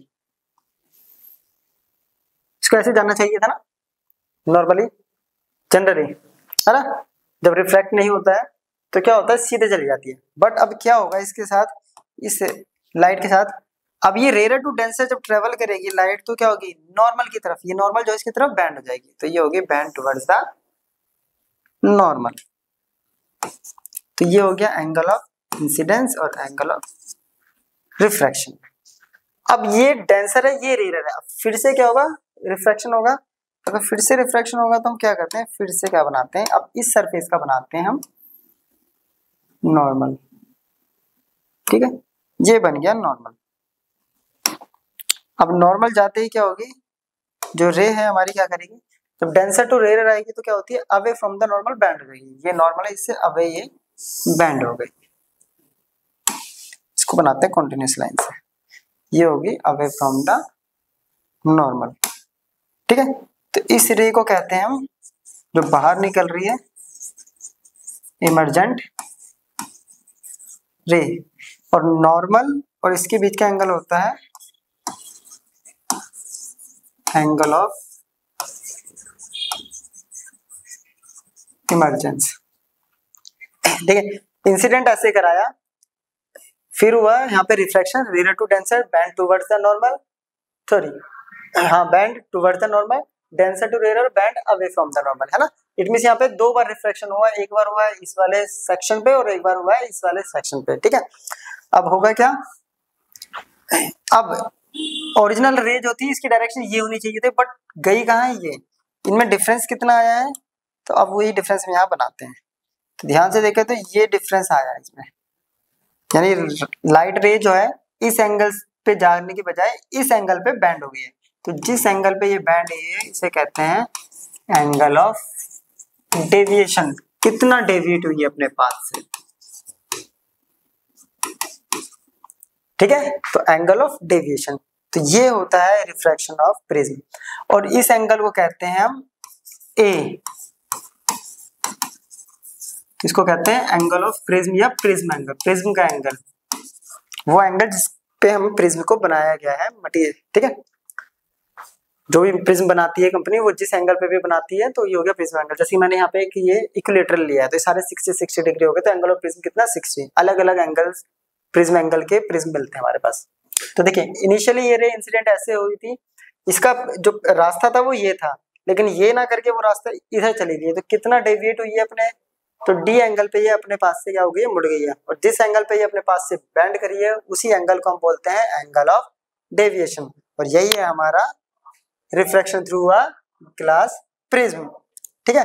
अब ये जो डेविएशन एंगल आया है या ये जो डेविएशन रे आई है, जो रे डेविएट हुई है, वो किस किस फैक्टर पे डिपेंड करती है वो हम जरा देखते हैं। देखिए वो जो डिपेंड करी है तीन चीजों पे ही डिपेंड करती है। फर्स्ट हमारा डिपेंड करती है एंगल ऑफ प्रिज्म पर, कि प्रिज्म एंगल कैसा है, ठीक है, किस एंगल पे वो प्रिज्म जो हम यूज कर रहे हैं उसका एंगल ऑफ प्रिज्म कितना है, 60 डिग्री है, 90 डिग्री है, बहुत अलग अलग एंगल्स के हमारे प्रिज्म मिलते हैं, ठीक है। दूसरा मटेरियल कौन सा है, ग्लास है या कोई और मटेरियल है, क्योंकि जैसा मटेरियल होगा उसकी डेंसिटी वैसे ही वेरी करेगी, और जितनी ज्यादा डेंसिटी वेरी करेगी वैसे ही उसमें रिफ्रैक्शन होने वाला है।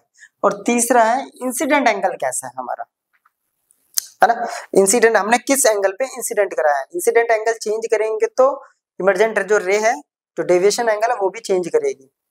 इसको अगर देखना है तो मैं लिंक डाल दूंगा डिस्क्रिप्शन में, मैंने इसके ऊपर एक शॉर्ट्स वीडियो बना रखी है प्रिज्म पे, जिसमें मैं बार बार एंगल इंसिडेंट एंगल को चेंज कर रहा हूँ, जिसकी वजह से जो फाइनल रे है हमारे, जो इमर्जेंट रे है वो चेंज हो रही है और उससे साफ दिखाई दे रहा है, तो डेविएशन एंगल भी चेंज हो रहा है, ठीक है, वो आपको मिल जाएगा। चलिए अब है next topic, dispersion of white light bye a glass prism. अब ये डिस्पर्जन क्या होता है, ठीक है। तो सबसे पहले देखिए, जो साइंटिस्ट थे हमारे आइजैक न्यूटन, ये फर्स्ट साइंटिस्ट थे जिन्होंने बताया था कि सनलाइट जो होती है वो अकेली सिंगल कलर की लाइट नहीं है, उसके पास 7 कलर्स की लाइट्स होती है। तो उसको मतलब इस फिनोमेना को इन्होंने एक प्रिज्म, जो अपने ग्लास प्रिज्म करा था उसकी हेल्प से परफॉर्म किया। उन्होंने क्या करा कि एक ग्लास प्रिज्म लिया, ये रहा ग्लास प्रिज्म, इस पे व्हाइट लाइट फॉल कराई सनलाइट की। अब सनलाइट की व्हाइट लाइट को फॉल कराने के लिए उन्होंने किसी भी तरह से सनलाइट को एक बीम में, मान लो मैंने एक कार्डबोर्ड लगा दिया यहाँ बड़ा सा और एक छोटा सा होल कर दिया, तो जब उससे सनलाइट फॉल हुई और इधर लगा दी एक स्क्रीन, है ना, उस स्क्रीन पे वो सनलाइट जो है 7 कलर में दिखाई दे रही थी। तो इस फिनोमेना को हम कहते हैं dispersion of white light. It means जो व्हाइट लाइट है वो 7 कलर में स्प्लिट हो जाती है, उस फिनोमेना को कहते हैं dispersion of light. The phenomena of splitting of white light into its constant 7 colours on passing through a glass is called क्या? Dispersion of white light by glass prism. तो इसी की हेल्प से न्यूटन ने सबसे पहले बताया था कि 7 कलर होते हैं किसके पास? सनलाइट के पास। चलिए इसको नोट कर लीजिए। नेक्स्ट टॉपिक है अपना स्पेक्ट्रम। अब आता है स्पेक्ट्रम क्या है। देखिए ये जो बैंड मिला है हमें कलर का, ये 7 कलर्स का जो बैंड मिला है इसे हम कहते हैं स्पेक्ट्रम। ठीक है, इस स्पेक्ट्रम को हम ऐसे लर्न करते हैं।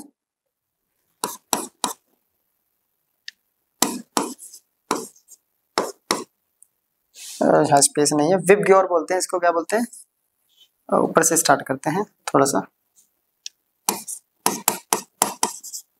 VIBGYOR, violet, indigo, blue, green, yellow, orange और रेड। तो ये 7 कलर का जो बैंड मिला है इसे हम बोलते हैं स्पेक्ट्रम। इसको लर्न करने का तरीका विबग्योर, वी फॉर वायलेट। ठीक है, अब वायलेट क्या होता है? सबसे ज्यादा डेविएट होने वाली रे है, लाइट है। क्यों? क्योंकि इसकी सब वेवलेंथ सबसे छोटी होती है, वेवलेंथ कम होती है इसलिए फ्रीक्वेंसी ज्यादा होती है इसकी। ठीक है, कैसे वो भी बताएंगे। और रेड जो है ये हमें पता है कि रेड की वेवलेंथ जो होती है सबसे ज्यादा होती है, इसकी वजह से ये सबसे कम डेविएट होती है, बट फ्रीक्वेंसी क्या होगी? कम होगी। ठीक है, अब ये होता क्यों है? क्योंकि हम लोगों ने फॉर्मूला पढ़ा हुआ है C = न्यू लैम्डा। अब यहाँ लैम्डा और उसमें अगर देखें तो C तो होगी स्पीड ऑफ लाइट, तो लैम्डा इक्वल्स होगी C/न्यू। इट मीन जो लैम्डा है और जो फ्रीक्वेंसी एक दूसरे के इनवर्सली प्रोपोर्शनल है। तो जिसकी वेवलेंथ ज्यादा उसकी फ्रीक्वेंसी कम, और जिसकी वेवलेंथ कम उसकी फ्रीक्वेंसी ज्यादा। तो ये होता है। ठीक है, तो ये पूछ लिया जाता है कई बार इस टर्म में, क्वेश्चन आपको पता होना चाहिए। ठीक, चलिए अब आता है कि डिफ्रैक्शन के पीछे के कॉजेस क्या है, रीजंस, है ना। डिफ्रैक्शन हो क्यों रहा है, डिस्पर्जन हो क्यों रहा है? तो डिस्पर्जन के पीछे के कॉजेस क्या है? ठीक है, पहला कॉज देखिए, हर कलर की अपनी अलग वेवलेंथ और फ्रीक्वेंसी है। अब जैसे रेड कलर है ना, अगर मैं एक मान लो ये है एक और एक ये है, मान लेते हैं ये रेड है और ये वॉयलेट है। ठीक है, अब आप बोलोगे एंगल अलग अलग है, तो मान लेते हैं ये 2 रे आ रही है सेम एंगल पे। ठीक है, या ये व्हाइट लाइट ही आ रही है हमारी, तो इसका 7 कलर है। अब यहाँ पे, यहाँ से तो सेम जाएगी। अब यहाँ पे ये आ रही है, ये जो रे है ये है रेड, और ये वाली आ रही है ये है वॉयलेट। अब रेड की वेवलेंथ ज्यादा है इसलिए कम डेविएट हुई, अब इसकी वेवलेंथ कम है इस वजह से ज्यादा डेविएट हुई है। अब हर कलर की अलग वेवलेंथ है, अलग क्या होगा? एंगल ऑफ डेविएशन बनेगा। उसी एंगल ऑफ डेविएशन वजह से सारे जो है अलग अलग पैटर्न में डिवाइड हो जाते हैं। ठीक है, तो पहला रीजन हो गया इनकी वेवलेंथ। दूसरा है कि ये सारे कलर जो है वैक्यूम और एयर में तो सेम स्पीड से ट्रेवल करते हैं, है ना। यहाँ तो सेम स्पीड से ट्रेवल करते हैं, बट अंदर आने के बाद जब बाहर निकलते हैं तो स्पीड क्या होती है? स्पीड में वेरिएशन आता है। ये हम लोगों ने रिफ्रैक्शन में डीपली पढ़ा हुआ है पीछे वाले चैप्टर में, जो हमारा लाइट चैप्टर है, कि जो रिफ्रैक्शन फिनोमिना है वो बेसिकली स्पीड ऑफ लाइट पे डिपेंड करता है ना। अब स्पीड ऑफ लाइट जो है वो इसकी डेंसिटी के अकॉर्डिंग वेरी करता है। और तीसरा है कि रिफ्रैक्टिव मीडियम जो है उसके अंदर स्पीड जो होती है वो क्या होती है? डिफर। जैसे भी बताया, यहाँ तो सब कितनी स्पीड से आ रहे हैं? 3 × 10⁸ यानी स्पीड ऑफ लाइट से, पर बाहर आते ही इसकी स्पीड v1 होगी, इसकी स्पीड v2 होगी, है ना। तो स्पीड वेरी कर जाती है। ठीक है, मीडियम की वजह से स्पीड में वेरिएशन आता है, और उसी वेरिएशन की वजह से ही सारे कलर अलग अलग स्प्लिट हो जाते हैं। अब आता है recombination of spectrum colours. Recombination, देखिए ये वाला फिनोमेना तो अभी हमने पढ़ा, ये हमारा क्या है? प्रिज्म। इस पे व्हाइट लाइट छोड़ी, ये भी न्यूटन ने परफॉर्म किया था। इस पे व्हाइट लाइट जब फॉल कराई तो इससे रेड और वायलेट यानी पूरा वेवग्योर बना ऐसे। तो फर्स्ट केस में तो उन्होंने ये करा कि ये बना ऐसे, ठीक है, ये दो रे आ रही है, ठीक है, देखिए अब ये थोड़ी सी दो रे है ऐसा ही, उन्होंने पहले ऐसे रखा, उन्होंने सोचा कि क्या सीधा रखने से दोनों प्रिज्म को क्या हमें दोबारा से व्हाइट लाइट मिलेगी, तो इस केस में तो व्हाइट लाइट मिली नहीं। फिर उन्होंने फिर सोचा कि मैं क्यों ना सेकंड जो प्रिज्म है उसकी पोजीशन उल्टी कर देता हूँ, इनवर्स। अगर इसको बेस से रखा है तो उसका बेस ऊपर की तरफ कर दिया, तो जब ऊपर की तरफ रखा तो ये लाइट फिर से क्या होगी, मर्ज होके, कॉम्बिनेशन होके, कंबाइन होके, यानी ये लाइट जो थी, जो व्हाइट लाइट पहले जो ब्रेक हुई थी 7 कलर्स में, वो दोबारा से रिकम्बाइन होके व्हाइट लाइट के अंदर कन्वर्ट हो गई। तो इसे कहते हैं रिकॉम्बिनेशन ऑफ व्हाइट लाइट। तो ऐसे क्या था, अब होता क्यों, इसके पीछे के रीजन अगर पूछ ले, ये इसलिए हुआ बिकॉज जो फर्स्ट वाले की वजह से जो डिस्पर्जन हुआ था, एंगुलर डिस्पर्जन, जो भी डिस्पर्जन इसने करा वो सेकंड वाले के प्रिज्म की वजह से इक्वल भी था और अपोजिट भी था, जिसकी वजह से दोनों जो नेट डिस्पर्जन था वो कैंसिल आउट हो गया। यानी जो फर्स्ट प्रिज्म से डिस्पर्जन हुआ और जो सेकंड प्रिज्म से डिस्पर्जन हुआ इक्वल तो था बट अपोजिट था एक दूसरे से, जिसकी वजह से जो नेट डिस्पर्जन हुआ वो हो गया 0 और उसी की वजह से लाइट जो है रिकम्बाइन हो गई। चलिए इसको नोट कर लीजिए। अब है रेनबो। रेनबो जो है वो डिस्पर्जन ऑफ लाइट का ही क्या है, एक फिनोमिना है, ठीक है। तो रेनबो जो है वो डिस्पर्जन ऑफ व्हाइट लाइट की वजह से होता है। अब होता है क्या है, रेनबो जनरली उसी टाइम होता है जब बारिश के तुरंत बाद धूप निकल जाती है। अब उसमें होता क्या है कि एयर के अंदर वाटर मॉलिक्यूल्स प्रेजेंट हो जाते हैं, है ना। वाटर मॉलिक्यूल्स जो होते हैं वो एयर के अंदर प्रेजेंट होते हैं, तो वो water molecule as a prism behave करने लग जाते हैं। अब लाइट जैसे ही उस वाटर मॉलिक्यूल्स पे पड़ेगी, मानते देखिए ये जा रही है सनलाइट, वाटर मॉलिक्यूल्स पे पड़ेगी, तो जो लाइट ऐसे जाना चाहती थी पहले, जिसको ऐसे जाना चाहिए था, वो थोड़ी सी बैंड होगी, है ना, अपने पास से बैंड होगी।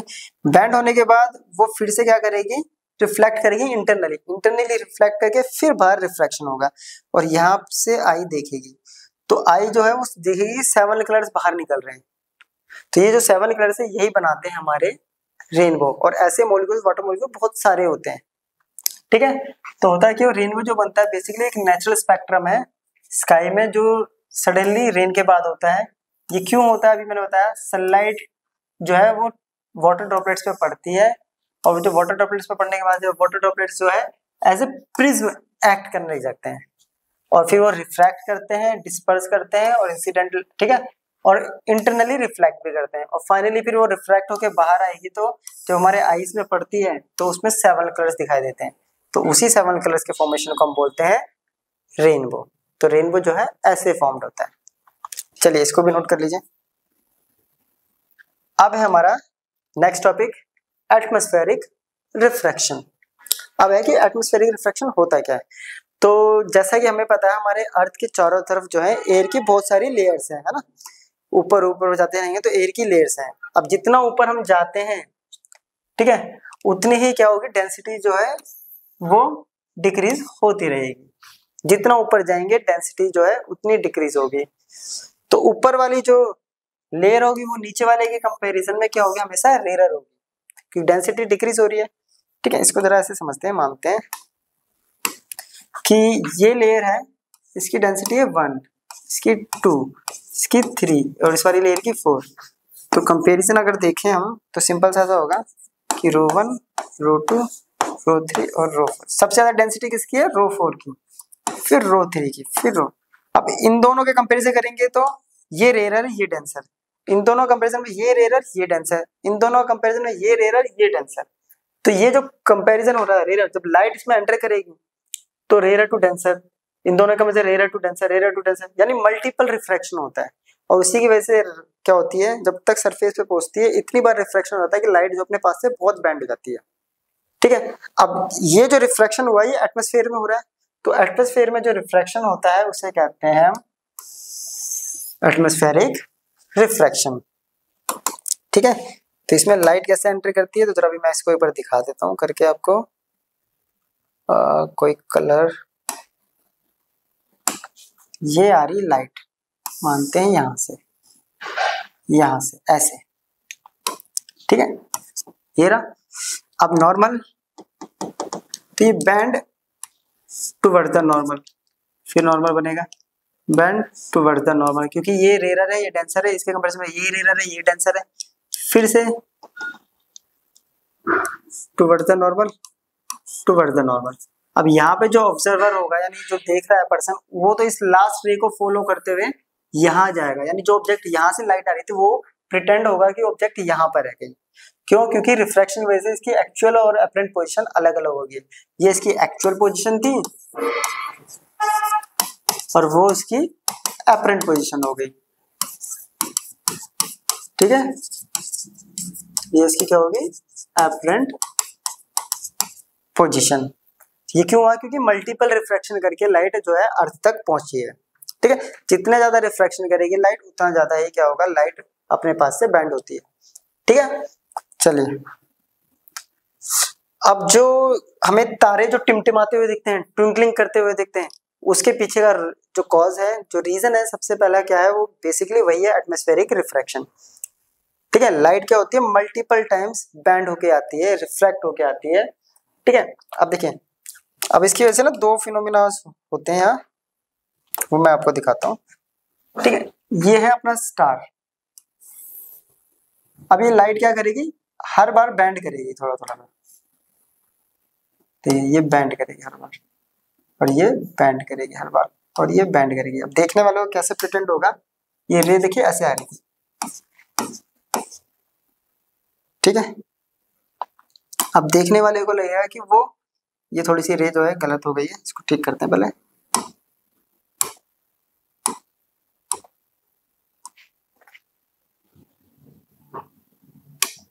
ये रे अब ऐसे है। अब देखने वाले को लगेगा कि ये रे यहाँ है, और इसी की वजह से इसकी अपरेंट पोजीशन जो होती है स्टार की, वो दूर भी दिखाई देती है, क्योंकि आइस तो इस लास्ट रे को फॉलो करेगी, तो इसी वजह से जो अपरेंट पोजीशन है वो दूर दिखाई देती है हमें स्टार की, ठीक है। अब ट्विंकलिंग क्यों होता है? कि जो लाइट जब हमारी आइज में एंटर करती है, अगर वो ज्यादा इंटेंसिटी से आती है तो हमें ब्राइट दिखाई देता है। जब लाइट रिफ्रैक्ट होने की वजह से कम इंटेंसिटी आती है तो उस केस में हमें क्या होता है, उसको वो डिम दिखाई देती है, हमें डार्क। तो ये लाइट बार बार रिफ्रैक्शन होने की वजह से क्या होता है, कभी ब्राइटनेस दिखाई देता है, कभी डिम दिखाई देता है, कभी ब्राइटनेस दिखाई दे रहा है, कभी डिम। ये ब्राइटनेस डिम की वजह से ये क्या होता है, यहाँ पे मल्टीपल रिफ्रैक्शन की वजह से जो स्टार है वो हमें ट्विंकलिंग करते हुए दिखाई देते हैं। हमें ऐसा लगता है कि स्टार जो है वो चमक रहे हैं, बार बार टिमटिमा रहे हैं, यानी अपनी जो शाइनिंग है वो कम ज्यादा कर रहे हैं, ठीक है। तो ट्विंकलिंग ऑफ स्टार के पीछे का रीजन क्या है? एटमॉस्फेरिक रिफ्रैक्शन, ठीक है। तो स्टार लाइट क्या है, एंटर करती है अर्थ एटमॉस्फेयर में, और बहुत सारा रिफ्रैक्शन होता है कॉन्टिन्यूसली जब तक कि वो अर्थ पे नहीं पहुंच जाती। अब जो पाथ है रे का, जो स्टार से आ रहा है, ठीक है, वो बार बार वेरी करता है स्लाइडली, तो इसी वजह से जो अपरेंट पोजीशन है स्टार की वो फ्लक्चुएट होती है, और इसकी वजह से स्टार लाइट की जो अमाउंट है, इंटेंसिटी जो मैंने बताया, वो बार बार फ्लिकर करती है और आइज में एंटर करती है। तो कभी कभी वो ब्राइटनेस दिखती है और कई बार वो डिम यानी फेंट दिखाई देती थी, और उसी की वजह से हमें क्या लगता है कि स्टार जो है वो ट्विंकलिंग कर रहे हैं। चलिए next topic, advance sunrise and delayed sunset. ये भी एटमॉस्फेरिक रिफ्रैक्शन का एक फिनोमेना है। क्या होता है, हमें जो सन सुबह मॉर्निंग के टाइम पे दिखाई देता है, राइज के टाइम में, वो एक्चुअली में और रियल सन नहीं होता, और सेम हमारे सनसेट के टाइम में हमें हमारे साथ जो होता है कि हमें जो सन दिखाई दे रहा होता है लास्ट में, वो भी एक्चुअल सन नहीं होता। तो हम क्या अभी तक जो देख रहे हैं वो क्या देख रहे हैं, तो वो हो रहा है हमारा एटमॉस्फेरिक रिफ्रैक्शन की वजह से। जैसे कि मैंने अभी बताया था अभी थोड़ी देर पहले कि ये अर्थ है, इसके चारों तरफ क्या है, ये एयर की लेयर्स है ना, तो यहाँ 2-3 लेयर से ही समझा देते हैं। तो ये अपने पास सन है, ठीक है, ये सन है अपने पास, ठीक है। अब सन से ये लाइट आई तो ये मल्टीपल रिफ्रैक्शन होगी, थोड़ी सी बैंड होगी नॉर्मल टुवर्ड द नॉर्मल। अब आइस को तो लगेगा ना कि वो यहाँ है, क्योंकि वो तो लाइट जो है कौन सी रे को फॉलो करती है, वो हमेशा लास्ट रे को फॉलो करेगी, ठीक है। जो भी यहाँ पे देखेगा ऑब्जर्वर है उसको लगेगा कि लाइट यहाँ से आ रही है, इस वजह से ये जो सन है उसको पहले दिखाई दे देता है राइज होने से पहले। और जो ये टाइम गैप होता है ये होता है 2 मिनट का, तो हमें 2 मिनट पहले जो सन दिखाई देता है वो एक्चुअल सन नहीं होता, वो अपरेंट सन होता है, और वो रिफ्रैक्शन की वजह से दिखाई दे रहा है। सेम होता है हमें जब सनसेट के टाइम पे, अब लाइट यहाँ से देखिए ऐसे जा रही है, तो ये away from the normal, away from the normal. अब सन यहाँ जा चुका है, बट यहाँ से ये लास्ट रे फॉलो करेगा, तो ये देखिए लास्ट रे के अकॉर्डिंग क्या होगा, वो यहाँ दिखाई देगा कहीं,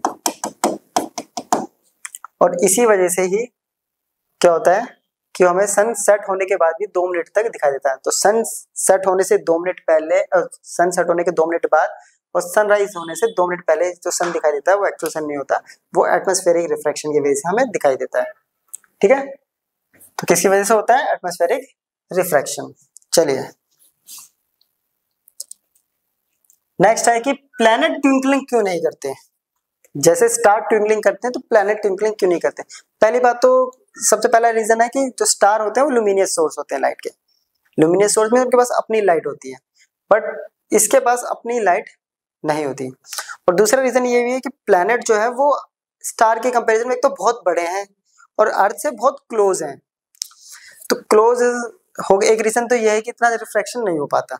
दूसरा, इतने बड़े हैं कि मान सकते हैं कि वो बहुत सारे पॉइंट साइज सोर्स से मिलके बने हुए हैं। देखिए मैंने यहाँ लिख भी रखा होगा कि प्लैनेट जो है वो कलेक्शन ऑफ बहुत सारे large number of point size light के सोर्स से बने हुए हैं। अब इसमें होता क्या है कि अब बहुत सारे सोर्स हैं लाइट के, तो अब इसमें क्या होगा कि एक लाइट सोर्स ब्राइट हो रहा है, एक डार्क हो रहा है, फिर एक ब्राइट हो रहा है, एक डार्क हो रहा है, एक ब्राइट हो रहा है, एक डार्क हो रहा है, डार्क ब्राइट डार्क ब्राइट, ऐसे डार्क। तो इसकी वजह से जो ओवरऑल ब्राइटनेस होती है सब एक दूसरे को कैंसिल कर देती है। इट मीन जो एवरेज जो इसकी इंटेंसिटी होती है ब्राइटनेस और डार्कनेस की, वो एक दूसरे को कैंसिल कर देती है, जिसकी वजह से ट्विंकलिंग इफेक्ट हमें नहीं दिखाई देता। ठीक है, तो इसको भी नोट कर लीजिए। नेक्स्ट टॉपिक है स्कैटरिंग ऑफ लाइट, लाइट का फैलना। क्या लाइट स्कैटर करती है? यस, अभी बताएंगे इसको। क्या होता है जब लाइट ट्रेवल करती है और उसके बीच में कोई ऑब्स्टेकल आ जाता है, तो उससे टकराने के बाद लाइट क्या होती है, अपनी डायरेक्शन चेंज कर देती है, और उसी को कहते हैं हम स्कैटरिंग ऑफ लाइट। ठीक है, लाइट की डायरेक्शन चेंज हो जाती है। ठीक है, और ऑब्स्टेकल कौन सा सकता है? वो कोई एटम हो सकता है गैस का, या वो मॉलिक्यूल्स हो सकते हैं, डस्ट पार्टिकल हो सकते हैं, वाटर ड्रॉपलेट्स हो सकते हैं, तो वो ऑब्स्टेकल कुछ भी हो सकता है। ठीक है, जो भी एनवायरनमेंट में प्रेजेंट है। अब जो स्कैटरिंग है बेसिकली याद रखना, स्कैटरिंग जो डिपेंड करती है वो वेवलेंथ पे डिपेंड करती है। किसकी वेवलेंथ पे? लाइट। लाइट जो यूज कर रहे हैं हम, जो ट्रेवल कर रही है, उसकी वेवलेंथ कैसी है? अगर लार्ज वेवलेंथ वाली लाइट है, इट मींस रेड कलर है, तो वो कम स्कैटर्ड होती है। और लेस वेवलेंथ वाली लाइट है जैसे कि वॉयलेट या ब्लू, तो वो ज्यादा स्कैटर्ड होगी। तो लेस रेड लाइट क्या होगी, उसकी वेवलेंथ ज्यादा है इसलिए लेस स्कैटर करेगी। तो ब्लू लाइट जिसकी वेवलेंथ कम है तो मोर स्कैटर करेगी। तो ये कह सकते हैं कि जो स्कैटरिंग है वो इनवर्सली प्रोपोर्शनल है वेवलेंथ के। देखिए large wavelength less scatter, short wavelength more scatter. तो स्कैटरिंग और वेवलेंथ एक दूसरे के एक तरह से इनवर्सली प्रोपोर्शनल कह सकते हैं। ठीक है, अब आता है स्कैटरिंग समझने से पहले हमें समझेंगे टिंडल इफेक्ट। टिंडल इफेक्ट हमने 9th क्लास में भी पढ़ा हुआ है, 9th क्लास में साइंस के 2nd चैप्टर में पढ़ा है। टिंडल इफेक्ट क्या होता है? जब बीम ऑफ लाइट किसी कोलाइडल पार्टिकल से टकराती है तो उस बीम ऑफ लाइट का बीम ऑफ लाइट जो होती है उसका पाथ विजिबल हो जाता है ना, तो उसे हम कहते हैं टिंडल इफेक्ट। ठीक है, और इसी टिंडल इफेक्ट की वजह से स्कैटरिंग ऑफ लाइट भी होता है। लाइट का स्कैटरिंग भी होता है क्योंकि जब विजिबल हुआ है तो पाथ वहां पे क्या हुआ, बहुत सारे ऑब्स्टेकल से टकराया है, डस्ट पार्टिकल्स कुछ भी हो सकता है, वाटर मॉलिक्यूल, उनसे टकराने की वजह से लाइट फैल जाती है। ठीक है, एग्जाम्पल हमें पता है कि जब सनलाइट जो है किसी धुएं वाले रूम में आ जाती है, या सनलाइट किसी दीवार में कोई होल होता है छोटा सा, उससे जब सनलाइट ट्रेवल करती है तो वहां अगर धूल कर देते हैं, हम झाड़ू मारते तो जो डस्ट पार्टिकल होते हैं उसमें ऐसे फ्लोट करते हुए दिखाई देते हैं। ठीक है, अभी मैं आगे दिखाऊंगा आपको पिक्चर। ठीक है, या जब सनलाइट जो है बहुत डेंस फॉरेस्ट में, या कभी आप उसमें देखना पार्क्स वगैरह में, गार्डन्स में जाते हैं बहुत सारे, वहाँ पे जहाँ पे भी बहुत ज्यादा डेंस पेड़ है, तो वहां जब सनलाइट आती है तो छन के जब आती है तो वहाँ पे पाथ विजिबल हो जाता है। ठीक है, उसे कहते हैं हम टिंडल इफेक्ट। ये देखिए ऐसे कुछ, ये डस्ट पार्टिकल आ रहा है, देखिए सनलाइट आई तो ये दिखाई दे रहा पाथ, ये देखिए ये पाथ विजिबल हो गया। ठीक है, ये फिनोमेना कहलाता है हमारा टिंडल इफेक्ट। अब स्कैटरिंग ऑफ लाइट अगर समझना है तो अपने को बेसिकली क्या समझना पड़ेगा, यहाँ पे जो ऑब्स्टेकल है उसका साइज कैसा है उस पर डिपेंड करती है स्कैटरिंग। अगर फाइन पार्टिकल्स से टकराती है लाइट। तो फाइन पार्टिकल में जैसे ही लाइट टकराएगी, यानी फाइन मतलब स्मॉल साइज पार्टिकल से, तो वो मोस्टली उस लाइट को स्कैटर्ड करेगा जिसकी वेवलेंथ कम है। वेवलेंथ कम किसकी अभी बताई थी मैंने, ब्लू वॉयलेट, ठीक है। तो ब्लू लाइट जो होगी वो क्या करेगी, स्कैटर्ड करेगी। अगर पार्टिकल का साइज मीडियम है तो वो ऐसे लाइट को स्कैटर्ड करेगा जिसकी वेवलेंथ ज्यादा है, ठीक है। और पार्टिकल का साइज अगर बहुत ज्यादा बड़ा है तो वो क्या करेगा, वो सारी लाइट्स को इक्वली स्कैटर्ड करेगा जिसकी वजह से हमें व्हाइट लाइट ही मिलेगी वापस। दोबारा समझते हैं, पार्टिकल का साइज छोटा तो स्कैटर्ड कौन करेगी, ब्लू लाइट, क्योंकि उसकी वेवलेंथ कम है। पार्टिकल का size medium, red light scattered करेगी क्योंकि उसकी वेवलेंथ ज्यादा है। पार्टिकल का साइज अगर बहुत बड़ा है तो उस केस में क्या होगा, सारे कलर की लाइट इक्वली स्कैटर्ड होती हैं जिसकी वजह से हमें व्हाइट लाइट ही दिखाई देगी, ठीक है। और जो रेड लाइट होती है उसकी वेवलेंथ ब्लू लाइट के कंपैरिजन में 1.8 टाइम्स ज्यादा होती है, ठीक है। चलिए इसको नोट कर लीजिए। अब इस पे जो क्वेश्चन आते हैं सिंपल सा, आप कह रहा है कि स्काई का ब्लू कलर क्यों होता है, तो अभी मैंने बताया था ब्लू कलर कब दिखाई देगा, इट मींस जो सनलाइट हमारी टकराई है वहां पार्टिकल का साइज छोटा है, और पार्टिकल का साइज छोटा होगा तो वो मेनली किसको स्कैटर्ड करेगा, ब्लू कलर को। देखिए, when sunlight passes through atmosphere the fine particles in air scattered the blue colour जिसकी शॉर्टर वेवलेंथ है as compared to red colour, और इसी की वजह से क्या होता है कि ब्लू लाइट एंटर करती है आईज के अंदर, इसलिए हमें ब्लू लाइट ज्यादा दिखाई देती है क्योंकि स्कैटर्ड ही ब्लू लाइट ज्यादा हुई है। क्लियर, चलिए नोट कर लीजिए इसको।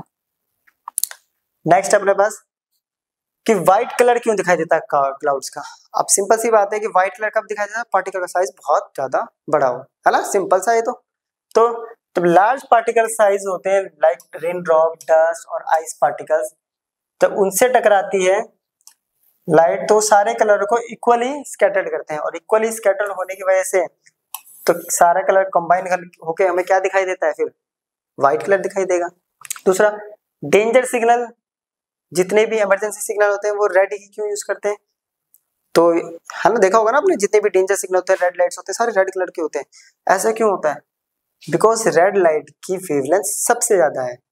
अब वेवलेंथ सबसे ज्यादा होने की वजह से क्या होगी, वो लेस स्कैटर्ड करती है ना, कम से कम स्कैटर्ड करेगी, और कम स्कैटर्ड करेगी तो आईज में पहुंच जाएगी। मान लो सपोज आगे बहुत बड़ा गड्ढा हो गया है और वहां इमरजेंसी में क्या करते हैं, रेड कपड़ा भी बांध देते हैं कुछ लोग, गड्ढे में क्या करते हैं, लकड़ी लगा के, या उधर नोटिस लगा दिया रेड कलर से, तो दूर से दिख जाएगा, तो सामने पर्सन जो भी आ रहा है अपना व्हीकल लेके वो ब्रेक मार देगा, कम स्कैटर्ड कर रही है इसलिए उसके आईज तक पहुंच गई है, ठीक है। तो रेड कलर लेस स्कैटर्ड होता है, और इंटेंसिटी जो होती है उसकी इसी वजह से वो अपनी इंटेंसिटी लॉस नहीं करता, और इसीलिए वो दूर तक ट्रैवल करता है। क्लियर, चलिए तो यहाँ हमारा जो चैप्टर है वो कवर हो गया है, हमने पूरे चैप्टर को एक वीडियो के अंदर कवर कर लिया है, ठीक है। इससे आप रिवीजन कर सकते हैं, बट फिर भी आपको अगर डिटेल लेक्चर देखने हो तो लिंक आपको डिस्क्रिप्शन में मिल जाएगा, वहाँ पे जाकर आप देख सकते हैं टॉपिक वाइज। अब हम मिलेंगे नेक्स्ट लेक्चर में एक और नई लेक्चर वीडियो के साथ, तब तक के लिए गुड बाय।